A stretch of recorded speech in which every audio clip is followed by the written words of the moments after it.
This is Liberty Law Talk, part of Liberty Fund's online library of law and liberty. Your host is Liberty Fund Fellow Richard Reinsch. Our web address is libertylawsite.org, where you can subscribe, comment, find other episodes and links related to today's conversation. Our email address is lal@libertyfund.org. Today we are discussing with Adam White the subject of independent federal agencies and the challenges they pose to limited and accountable government. Adam White is a lawyer in Washington, D.C., with the firm of Boyden Gray and Associates, where he works on regulatory and constitutional issues. He is also a frequent contributor on legal and regulatory issues for the Weekly Standard, the Wall Street Journal, Commentary, among other publications, and he's a contributing editor to National Affairs and the New Atlantis. Adam, welcome to Liberty Law Talk. Well, thank you for having me. So, Adam, the subject of independent federal agencies would sound to a lot of people like inside baseball. It's something that a few lawyer practitioners in Washington think about, worry about, practice in. A few academic specialists write about it, do research on it. And yet our politics and major issues from the last few years have in certain respects been driven by actions taken by independent federal agencies. Certainly the Boeing matter in 2011, where the National Labor Relations Board, one of our independent agencies, told Boeing that, in effect, their decision to start a second line of production in a right-to-work state out of South Carolina fell afoul of the NLRB's rules on these matters. And in actuality, they needed to relocate back to a union state, to Washington, where they had lines of production for a new contract that they had essentially negotiated. And that was obviously a major issue, and yet other issues are bubbling up, particularly with Dodd-Frank, and also you've written about the experience with the Yucca Mountain controversy and how a decades-long process to store nuclear waste was actually, in effect, hijacked by the Obama administration and the way it was able to use these agencies. But before we get into those more interesting details, just define for those listening, what is an independent federal agency? What type of power does it exercise? And also, where do these things fit within our constitutional structure? Sure. Well, independent agencies in their modern form have been with us basically since the New Deal, although their roots go deeper than that into the 19th century. To answer your last question first, what makes an independent agency independent traditionally was a question of whether the president had full authority to fire the head of the agency. Most federal agencies, like the Environmental Protection Agency or the Secretary of Treasury, the Department of Treasury, Department of State, the heads serve at the pleasure of the president. The president can fire the Secretary of State or the EPA administrator at will. But in the independent agencies, there usually is a statute that limits the president's authority to fire, say, one of the SEC, the Securities Exchange Commission commissioners, or one of the members of the National Labor Relations Board. Under those statutes, the president can only fire the commissioners, the board members, for cause or for good cause, are usually the buzzwords, or for neglect or malfeasance in office. And actually, I mentioned the SEC in there, but that probably was a bad example. It's traditionally accepted as an independent agency, even though it doesn't specifically have a statute protecting the SEC commissioners from being terminated. There's a long story behind that. But other statutes, like the Federal Trade Commission Act, the statutes creating the Federal Energy Regulatory Commission, and others, they all preserve the independence, the limited independence of the officers in charge. Now, you asked what sort of work do they do? I mean, in the modern era, their work is, in many respects, indistinguishable from other agencies. The EPA passes regulations about the energy industry and over manufacturing, and it's not an independent agency. Meanwhile, the Federal Energy Regulatory Commission, or the FTC, or the FCC, they pass regulations regulating their industries, and they are independent. So it's no longer there's no longer a real functional divide between the type of work that the agencies do. Originally, there was a distinction. The first independent commissions, the Interstate Commerce Commission in the 1880s, and then later the Federal Trade Commission, and so on, they were seen as almost quasi-judicial. They were in many ways stepping into the shoes of the courts which had previously had a large hand in regulating sort of the rates by which goods were shipped on railroads or oil was shipped in pipelines and so forth. So that was where the independent commissions first started to regulate. But in the intervening 50, 80 years and thereafter, it really became just a question of general regulatory power, largely indistinguishable from the executive branch agencies. Now, one of the reasons why, as you noted at the outset, this is sort of a unfamiliar territory to a lot of lay readers until recently, is that for a long time independent agencies just didn't do that much of real public policy consequence. I mean, obviously, when you're regulating securities, you're regulating communications and so forth, there are some public policy consequences, but for the most part, they were overshadowed by their executive branch analogs. But especially in the last decade or so, independent agencies have received a much higher profile again. That started partially with the Sarbanes-Oxley Act, which committed, it was a response to the accounting frauds of Arthur Andersen and so on, and in order to more thoroughly regulate accounting, the Sarbanes-Oxley bill created a independent agency within an independent agency. They created the Public Company Accounting Oversight Board, which was within, so to speak, the Securities Exchange Commission, or it was under the SEC's general direction. But it was an independent agency within an independent agency. And then with Dodd-Frank, there's a number of new sort of independent agency-like frameworks, and obviously with Obamacare, there was the Independent Payment Advisory Board, which is an independent agency of a sort. So suddenly these became much more relevant, and at the same time, old independent agencies, which we've had for a long time, were thrusting themselves into the spotlight. We had, as you mentioned, the National Labor Relations Board taking really unprecedented action against Boeing. We had the Nuclear Regulatory Commission basically shutting down the longstanding Yucca Mountain spent nuclear fuel project. We have the after Dodd-Frank, the Commodity Futures Trading Commission, a sort of sleepy options trading regulator that arose in the 70s. Suddenly in the middle of the post-Dodd-Frank regulations, and taking on even more power than it was originally thought they would have under Dodd-Frank. And so suddenly independent agencies aren't really the sort of sleepy outliers. They really are in the middle of the public policy game, and which has raised a number of questions about how to regulate them, and how much power they should have, how much power the president should have to remove them. And one other example I'd offer, it's not just the Obama administration or Democrats pushing this.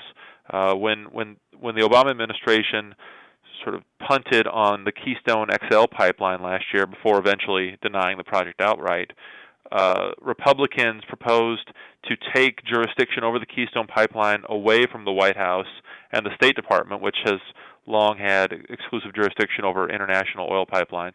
And they wanted to commit jurisdiction over the project to the Independent Federal Energy Regulatory Commission. And again, a long-standing independent agency. It goes back to the 70s, and its predecessors go back to the early 20th century, suddenly being thrust into another major public policy debate. And so it's a very interesting time for independent agencies. I'll ask you this question, and I'm just trying to place these, or the creation and history of these agencies in my own learning.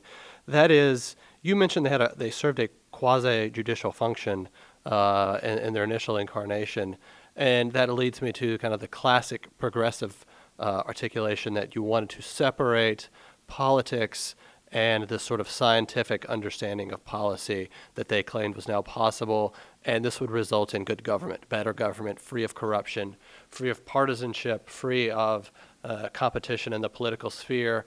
And the classic case of this is really the large thing we call the administrative state. You say with a quasi-judicial function, it's almost if these agencies were conceived to be performing an even at the high end of that separation, at the high end of competence and precision and scientific policymaking, and thus it's okay to remove them from accountability.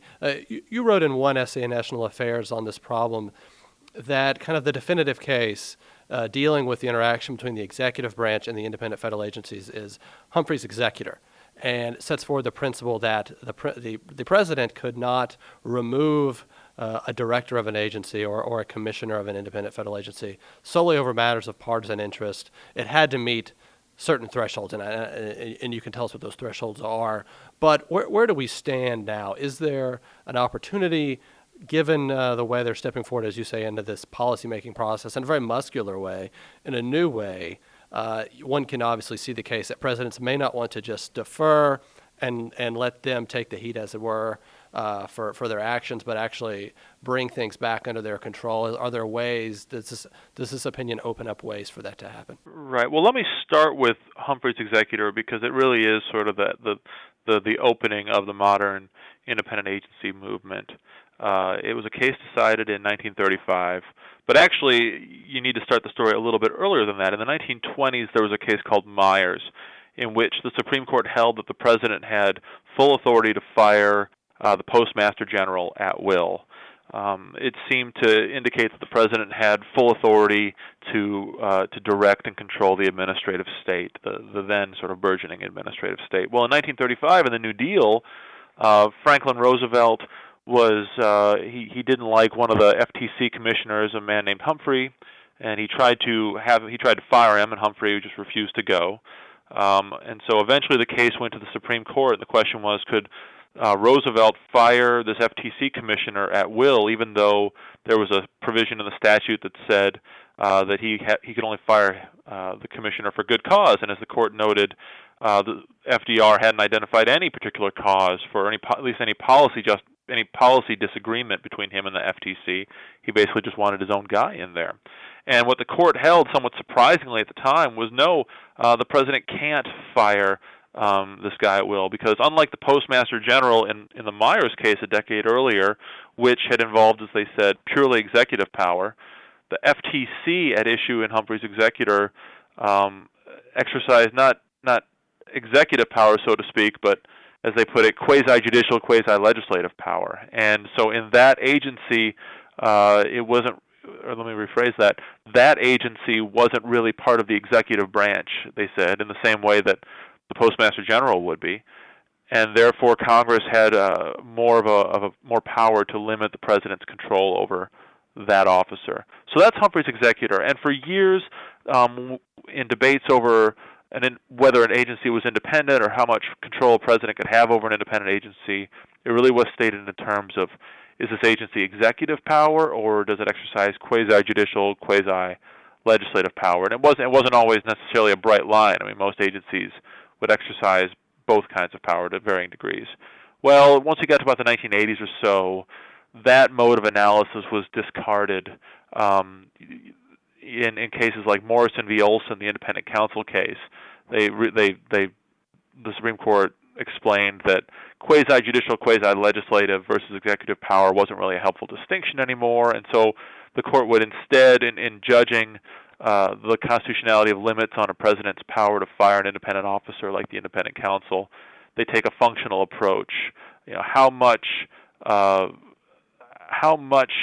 is the president burdened by these statutory limits on, say, the power to fire the independent counsel?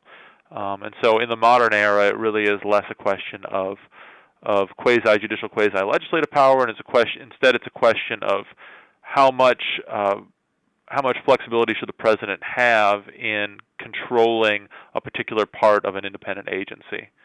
Now, in the last 80 years, there's been a continued debate, especially among conservatives, over whether Humphrey's executor is rightly decided, whether there should be independent agencies at all, should there be a constitutional challenge against all independent agencies.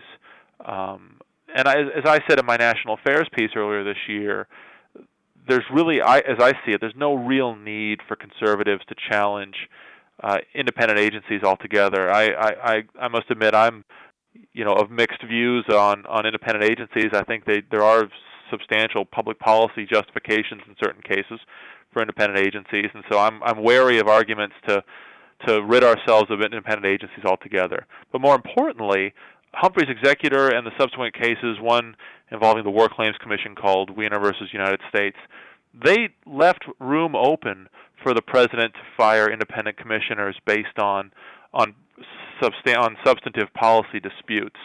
In like I said earlier, in Humphrey's executor with the FTC and in Weiner versus United States regarding the War Claims Commission, the Supreme Court stressed in both cases that the president hadn't identified any policy dispute between him and the commissioner he was trying to fire. Anything that would justify firing the commissioner. And in light of those cases, a number of legal scholars, Stephen Calabresi and Christopher Yu on the right, Larry Lessig and Cass Sunstein on the left, Richard Pierce, a well-regarded administrative law scholar, many people have made the argument that within the letter of those cases, there still is room for the president to terminate a so-called independent officer over policy dispute. And I think that within the White House, that should be the approach that's taken if a White House decides that it wants to fire an independent officer. There's no need to challenge Humphrey's executor writ large. Rather, you need to work within the contours of Humphrey's executor. Now, that option isn't available to third parties that are being regulated by an unconstitutionally formed agency that has too much independence. Those arguments are really only available to the White House if they want to assert control over independent agencies. So, Adam, but I think it's an important distinction. Adam, help me understand something. What would be independent of a federal agency if you could, in fact, remove high-ranking officers for policy reasons? I mean, doesn't that kind of get at the very spirit of what they're doing? Oh, well, that's a fair point. And in my article, I try to stress there isn't a bright line. But all I'm saying is that the cases out there so far, Humphrey's executor, Weiner versus United States, they only bar the president from firing independent commissioners because of, basically for ad hoc reasons, for personnel reasons or personal reasons. What that leaves in place, I haven't, I must confess, I haven't carried my own research out that far. What would the bright lines be? Would you draw lines between, say, agency rulemaking versus agency adjudication, and keep the president out of independent agencies, individual adjudication of individual cases? I mean, that might be one line. Of course, adjudications make policy, and so there's no real bright line even between rulemaking and adjudication. I don't pretend to offer a sort of a comprehensive answer on that. All I'm saying is that there is room to move the ball under existing case law if the White House chose to move the ball. I want to get to a couple of issues, but it seems, just to my mind, there's a twofold problem with separation of powers. One is these independent agencies exercising roles of making the law, making binding laws that they apply and enforce against people, against companies, individuals, American citizens. So they've combined powers into one entity. Then there's also just the larger separation of powers question that I guess we're talking about here with Humphrey's executor, which is the question of accountable government, which is now brought into relief through, as we're also discussing, these agencies stepping forward and having more power, exercising more authority. I mean, this is clearly an issue and a problem. You write about this idea that the Reagan administration had at the beginning, that it would actually corral the independent agencies under the executive power in total, that it would make them essentially like administrative agencies. What happened with that? And has anyone discussed that sort of a rationale or that sort of process happening lately? Well, sure. Actually, the Reagan administration's example is an important one. Beginning actually a little bit before Reagan, in the 1970s, there was a push, even in the Carter administration, to get a firmer White House grip on the work of the agencies. And again, that was in the era of deregulation of the airlines and the work of Alfred Kahn and so forth. So there was a credible move towards deregulation and smart regulation in the White House even before Reagan. But when Reagan came to power, there was a very clear agenda early on in the White House to assert some real control over the independent agencies.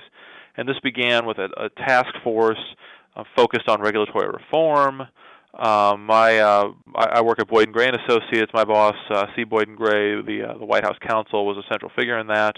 And that process resulted in a number of things, but most importantly for present purposes, an Executive Order 12291, in which the White House formalized the process of centralized review of agency regulations at the Office of Management and Budget and Office of Information and Regulatory Affairs.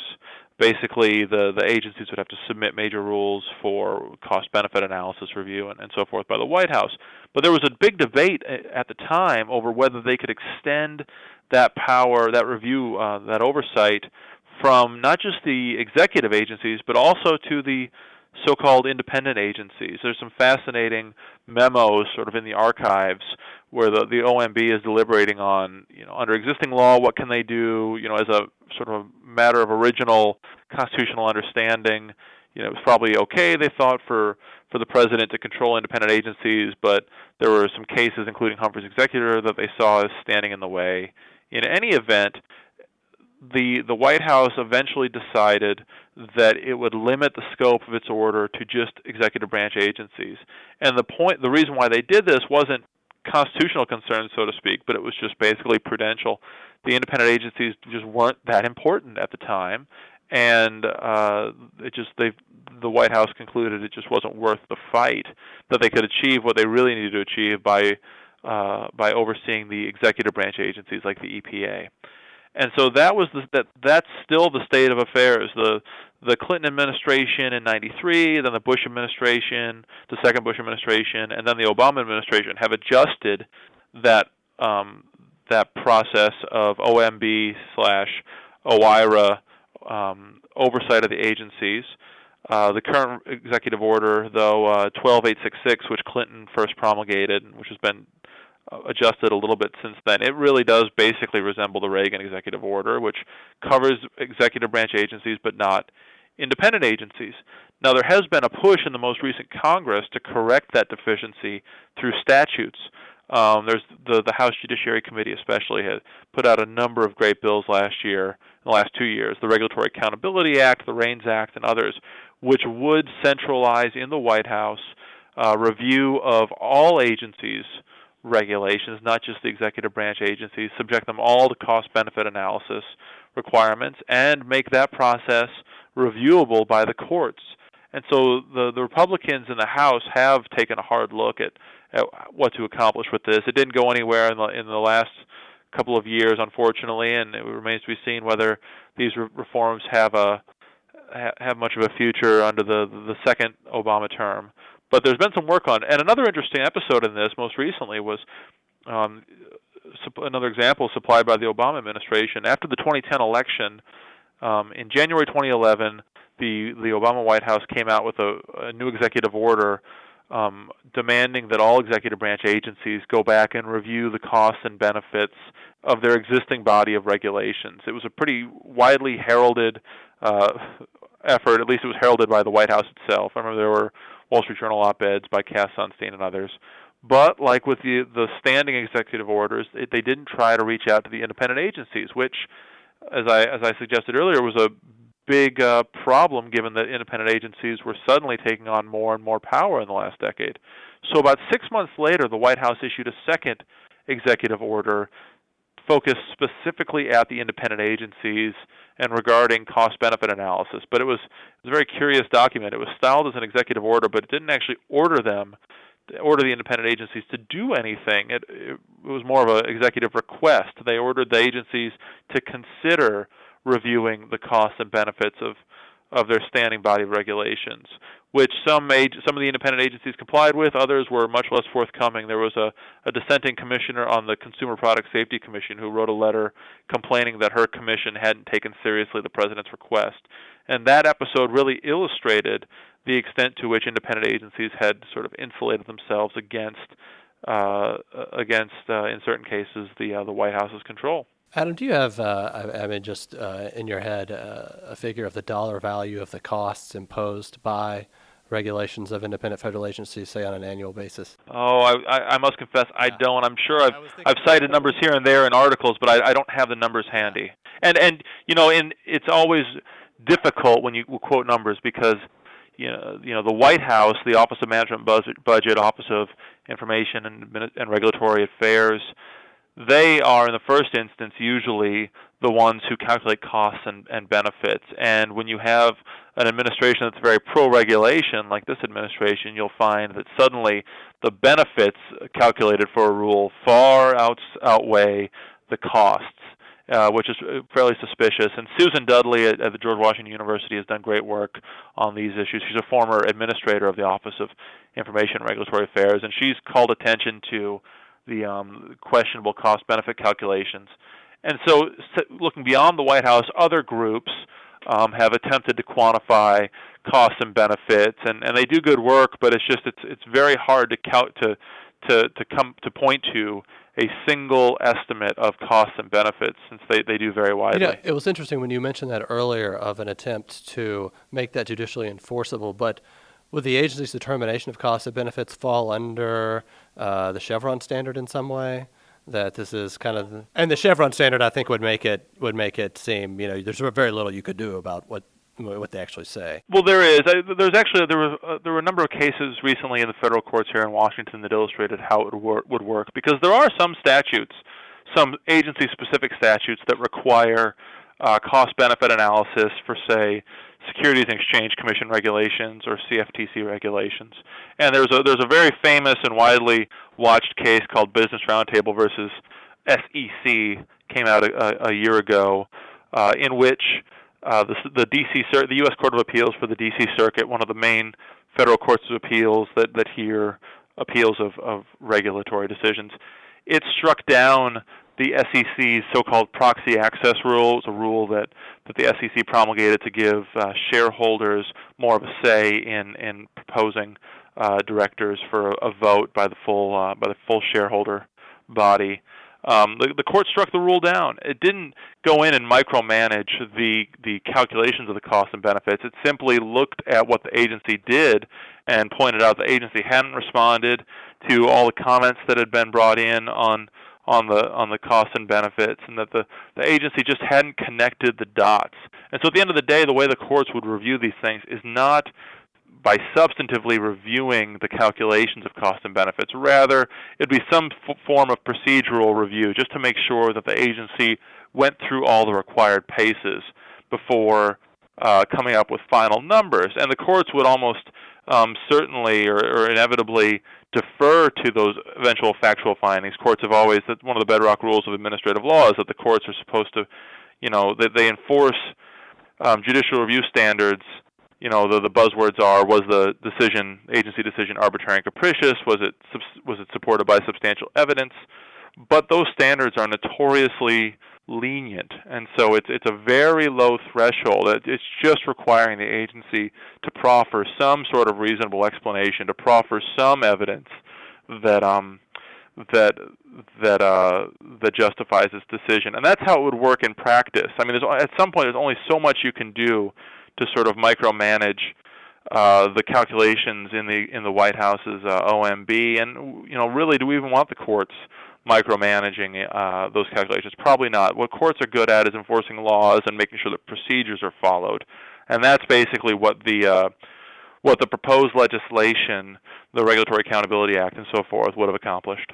I want to ask you. So now we've got obviously some large pieces of freight coming right at us with the Dodd-Frank legislation and its creation of new independent federal agencies and significantly strengthening existing agencies' powers. And I wanted to take this in turn, I think, because it's important to look at and discuss.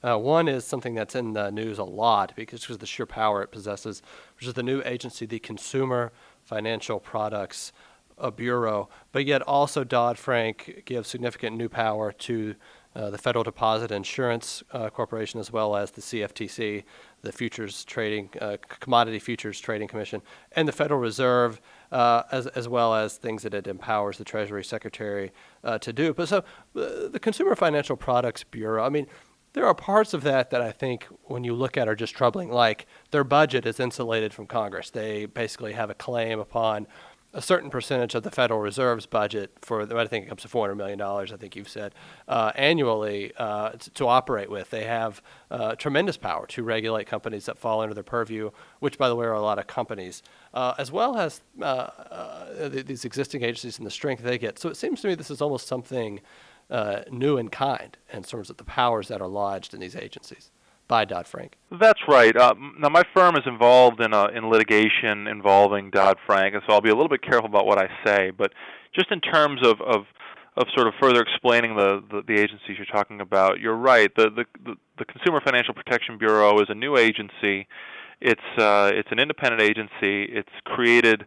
They say it's created in the Federal Reserve, but it's not controlled by the Federal Reserve. Now, what does that mean, that it's created within the Federal Reserve? What does that do for it? Well, I'd say, to be honest, it's sort of an ambiguous phrase. I mean, they don't actually share office space, as far as I know, with the Fed. I mean, they're not actually in the Federal Reserve building, and in fact, like I said, the same statutory framework that connects them to the Federal Reserve also disconnects them from the Federal Reserve because the Fed doesn't stand in review of the agency's work.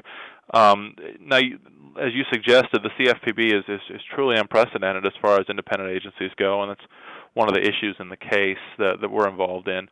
But basically, as you said, the CFPB enjoys great independence from not just the White House, which can't fire the CFPB director at will, but also Congress. They don't have power of the purse, as James Madison put it, over the agency, because Congress doesn't appropriate money for the agency. The agency just automatically derives its budget from the Federal Reserve's operating budget. The statute creates a formula that gives the CFPB, I think, 12% of the Fed's annual operating costs, which is just an immense sum. And then, furthermore, Congress is actually barred by the statute from even reviewing that part of the CFPB's budget. So Congress is completely shut out in terms of the power of the purse. And even the courts are limited a little bit in their oversight of the agency, because the courts it's specified in that part of Dodd-Frank that the courts have to give heightened deference in certain circumstances to the agency. And so what you have is restrictions, some great, some small, on the executive branch, legislative branch, and judicial branch's oversight of the agency's work.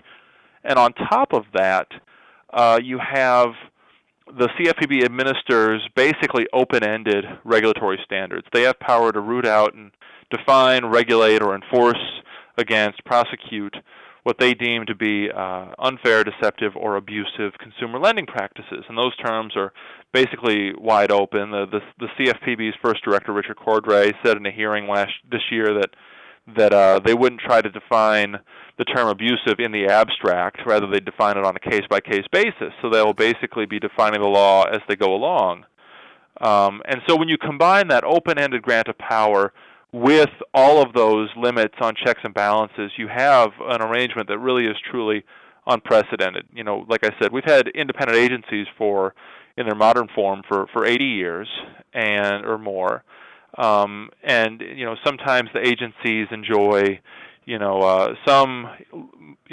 almost always enjoy some insulation against the president, but some have a little bit of insulation from Congress in terms of funding. Some have open-ended grants of power, but none have anything approaching this combination. And so our case, again, I'm not going to get into too many details on the case, but our case goes to the question of, under existing precedent, doesn't the CFPB go beyond what the court has allowed in terms of agency independence once you add up all those forms of independence?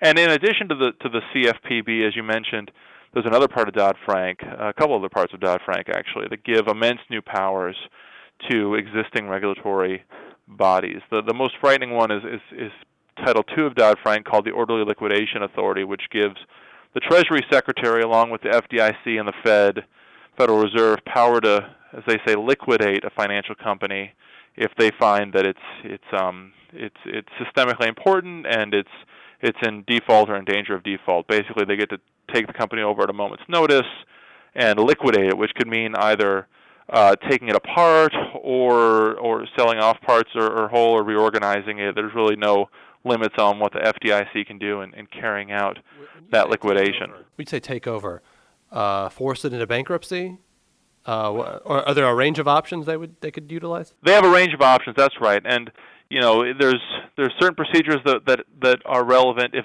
the company itself opposes this liquidation, but it's possible the company won't oppose the liquidation if it means that the company is going to exit as a reorganized company. It remains to be seen how much a company would oppose liquidation. I mean, you could have sort of a GM or Chrysler style situation where basically at the end of the day, the company itself survives and the people who've been punished are certain groups of investors or creditors or other stakeholders. I mean, it really is unprecedented discretion in the hands of unelected regulators. So essentially, I mean, a criticism has been that you have taken the somewhat haphazard bailout process of 2008 and attempted to give order and structure to it with the legislation. So in effect, you've codified too big to fail.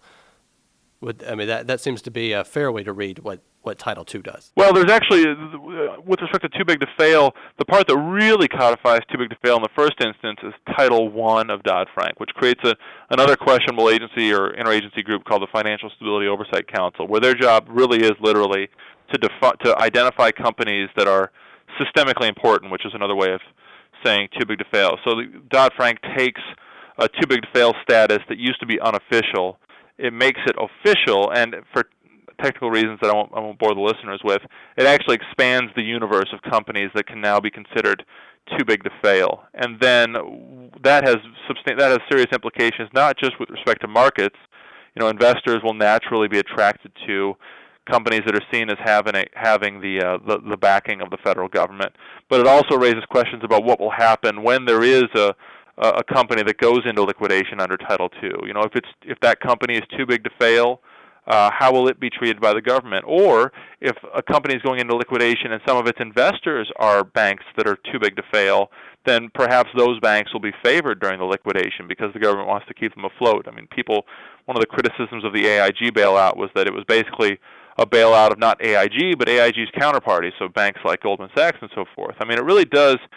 Your basic point is true that Dodd-Frank does sort of take a lot of lessons from the bank bailouts and from GM and Chrysler and tries to turn it into statutory law. I want to ask you, so, and also it would seem to be the case, you have to do this quickly when you take over these companies because the markets find out and then there are all these repercussions. So you want to move fast and you want to move in secret, and that also is a part of the legislation. If a company were to choose to fight liquidation or being taken over by one of by the lead agency in this matter, you would have to actually litigate in secret, which seems just on its face that's problematic. It's certainly not good government the way the progressives originally understood it, or the way anyone understands it for that matter. Yeah, it's an astonishing statute. It's for lay readers who encounter this, it's hard to believe that this is actually the law. But here's how it works: if the Treasury Secretary, with the advice of the FDIC and the Federal Reserve, decides to liquidate a company,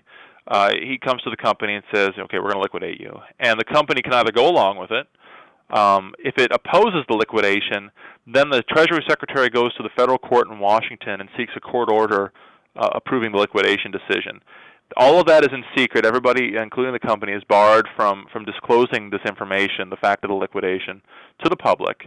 And what happens then is the district court here in Washington has literally 24 hours to hear the case from start to finish. It's not just 24 hours to accept the opening filings or whatever, and the court has no power to extend that 24-hour deadline. They've got 24 hours to review the Treasury Secretary's determination. And if the court can't come to a final decision within 24 hours, which honestly it's impossible to see how the court could come to a decision in 24 hours, then the Treasury Secretary wins by default, and he and the FDIC start liquidating the company. And the company can sort of try to appeal up to the D.C. Circuit, and that appeal is supposed to be expedited, and after that you still have, in theory, a right of petitioning the Supreme Court for review. But the fact is, once the Treasury Secretary wins by default, then the liquidation starts to happen.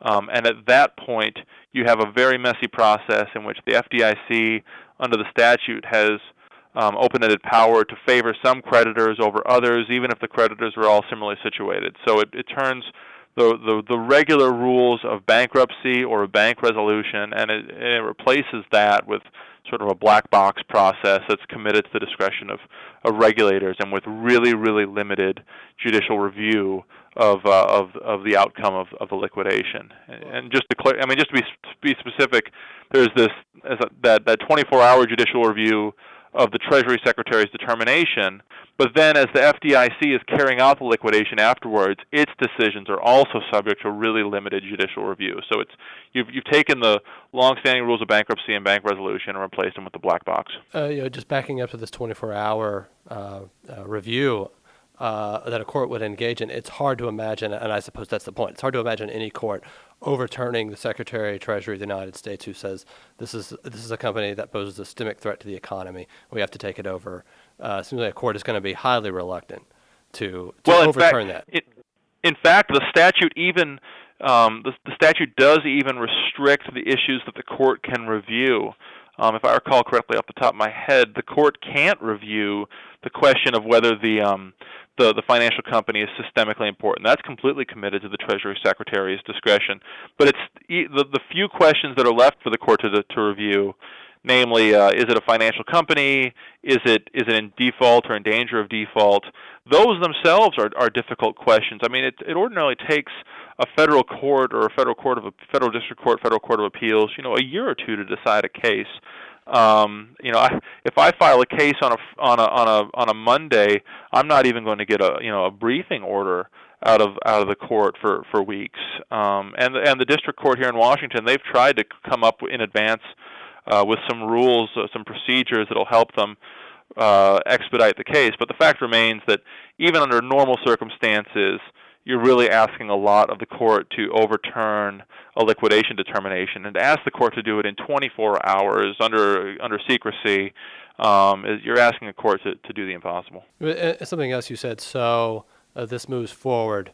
You're saying the head of the FDIC or someone within the FDIC will make decisions outside of bankruptcy law as regards to creditors of a company that's been deemed a financial risk. So he will. That's right. That's right. The Treasury Secretary decides whether to liquidate the company. He makes that decision with recommendations from the FDIC and the Federal Reserve. But once that decision has been made, the liquidation itself is carried out by the FDIC. So, and this would be some sort of, I would imagine, a quasi-bankruptcy process, but it wouldn't be organized under pre-existing bankruptcy law. That's right. I mean, as I said, there's a part of the statute that specifically preserves the FDIC's power to depart from the ordinary rules of bankruptcy in the way that it treats creditors. So, I mean, in effect, with Dodd-Frank, I mean, there's were Congress to assert control over it. I mean, these are all things it has to think about.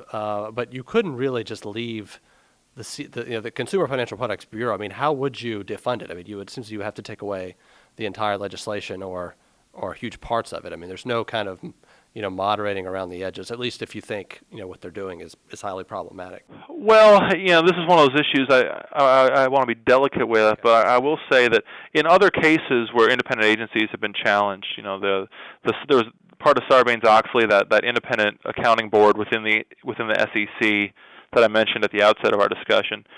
That case went all the way up to the Supreme Court. The Supreme Court struck down that agency as unconstitutional, but their remedy was to just take away parts of the statute, the part that made that accounting board independent from the SEC. They basically they carved out that one little piece, and that was enough to remedy the statute. There was a case in the 80s involving the comptroller, where there was a question of agency independence, and the court, the remedy selected by the court was to just remove certain provisions of the statute that accentuated the agency's independence. And so, we've asked for full relief in our case, and the court will look at the best possible way to fix the agency's to pare back the agency's full degree of unprecedented independence. So I suppose really the broader lesson is this idea of reintroducing a popular constitutionalism or a public rhetoric about the Constitution, whereby Congress is highly reluctant to pass this sort of legislation to begin with, that it actually takes seriously the notion of separation of powers and accountability and limited government, because all of these things are just kind of dismissed under the belief, it seems, with legislation like Dodd-Frank, that somehow there is this administrative expertise that can do things superbly, prevent horrible things from happening, and yet you're introducing discretion of power, exercise of power that is above and apart from the rule of law. Right. I mean, in terms of the popular constitutional issues around this, I think what's really important first and foremost is to recognize that these new independent agencies, it's not just that their independence is unprecedented. I'd also point to the fact that the reasons for their independence have changed. I mean, under the old independent agency cases, the question was always, was Congress aggrandizing too much power, or was it encroaching too much upon the powers of the executive branch? Was the Congress getting in the way of the president? But with Dodd-Frank and Obamacare, what seems to be, and with Sarbanes-Oxley, what seems to be the point was that Congress and the president both wanted to sort of wash their hands of these difficult public policy issues, and so they committed them to independent agencies. These agencies are independent of Congress and the president, but if you want to turn it around, Congress and the president were basically making themselves independent of these agencies that are going to make decisions that are going to be, in some cases, hugely unpopular politically. And so I think fundamentally, the popular constitutional issue is, are we going to allow the president and Congress to wash their hands of public policy and commit it to unprecedentedly unaccountable agencies, or are we going to demand that our elected leaders actually take responsible for policy? Hold the president to his constitutional duty to take care the laws are faithfully executed, and hold Congress to its obligation to not hand away its legislative power, which is committed to Congress by the Constitution. These aren't just those powers are not. They don't reflect just rights that President and Congress can sort of hand away at will. They represent very real obligations on the parts of those officials.